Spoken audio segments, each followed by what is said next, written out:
सोना, जी भैया। कोई अच्छी सी ड्रेस पहन लो, तुमको देखने लड़का आ रहा है।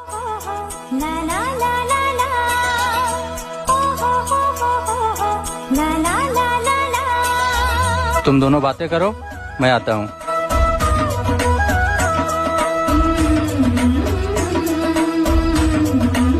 एक बात पूछूं आपसे? हाँ पूछिए ना। क्या आप मुझे शादी के बाद अपनी फैमिली के साथ रखोगे?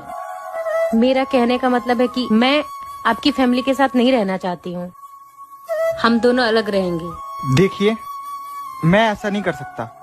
आपको मेरी फैमिली के साथ में ही रहना पड़ेगा। मैं पूरी जिंदगी अपने माँ बाप को नहीं छोड़ सकता। मैं ये शादी नहीं कर सकता, मुझे माफ कर दीजिए। अरे बाबा, आप नाराज क्यों हो रहे हो? मैं तो बस ट्राई कर रही हूँ। मेरा भी सपना है कि मैं ससुराल में अपने सास ससुर के साथ रहूँ। क्या आपको भी ज्वाइंट फैमिली अच्छी लगती है?